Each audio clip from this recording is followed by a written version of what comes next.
আমাকে এই ঘরে বিয়ে করে আবার এই ঘরে নিয়ে আসছে, এখন কেন ঘরে তালা দেওয়া থাকবে? কবির সাথে নাকি বিয়ে হয়েছে, আমরা আগে জানতাম না, পরে আমাকে এলাকায় আসার পর তারপর আমরা জানছি বা শুনছি। শোনার পরে সালিশি নাকার বইছিলে, এই বৈঠকে মেসুয়াল হয় নাই। পরে আবার রাত্রে মেম্বারের বাড়ি যাইয়া এই মেয়ের দ্বারা কবিরের বাপে এরা যাইয়া একটা মিডিয়া করার পর এরা আবার বাড়ি আনছে মেরে আনার পর এর সাথে এরপর যে এখন শুনছি যে একটা করছে ডিপোজ দিয়েছে, ডিপোজটা কোর্টে যায় উদ্রয় করছে।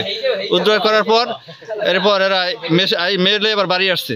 বউলে বাড়ি আসার পর এই কবির আর এই বউ এরা ঢাকা গেছে, ঢাকা যাইয়া এরপর কবির হেরে থুইয়া আই পড়ছে। কালকে আমারে 7টার দিকে মেম্বার একটা ফোন দিছে যে তোমারে ওই যে ইসমাইল মির্জার বাড়িতে একটু যাও, ওই মেয়েটা আছে। তারপরে আবার ওই মেয়েও আমারে ফোন দিছে। ফোন দেওয়ার পরে বলছে ভাইয়া একটু আসেন কথা বলবো।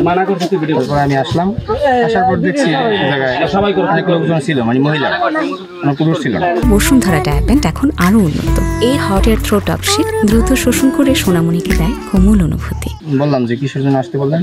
বললো যে ভাইয়া আমি তো এখন অসহায়, আমি এখন কী করতে পারি? অনেকে আমারে বলতেছে যে সেই বাড়িতে ওঠো, মানে তালা মারা বাড়িতে আমার উঠেই, কারণ আমি কীভাবে কী করতে পারি? আর আমি বললাম যে আমার তো আর ইখতিয়ার নেই আপনার সেই বাড়িতে তালা ভেঙে উঠেই দেওয়া।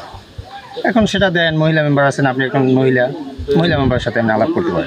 তারা বাড়িতে না, মেয়ে আসার আগেই তারা বাড়িতে না শুনছি, কিন্তু তারা আসলে আমি এখানে আসি নাই আর দেখিও নাই। মানুষে বলছে ওইভাবেই শুনছি। এখন সত্য মিথ্যা কতটুকু এটা আমি জানি না। ছেলে ও বলে যে ছেলে বিবাহ করছে, ভাই আমি তো কাছে ছিলাম না, জানিও না, আমার কথা বলে, কিন্তু ওটা মিথ্যা।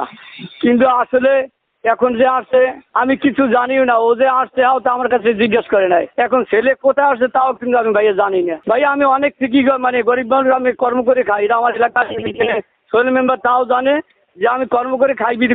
আর ওই যে ছেলের মায় আমু একদম অসুস্থ, স্যারে ডাক্তার দেখাইতে পারে, স্যারে যদি আপনি দেখেন তাই আসলেই অসুস্থ। আর বড় বউ তো বাপের বাড়ি থাকে, তার 2টা মেয়ে, কিন্তু একটা হলো 10 বছরের আর একটা হলো 4 বছরের বাচ্চা, 2টা মেয়ে। 3 বছর যাবত, 3.5 বছর যাবত তার সাথে আমার একটা রিলেশন ছিল। তার সাথে আমি কথাবার্তা বলতাম, সেও আমার সাথে বলতো।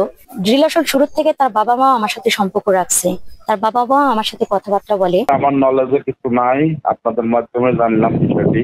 যদি মেয়ে কোনো লেগে দেয় এই বিষয়ে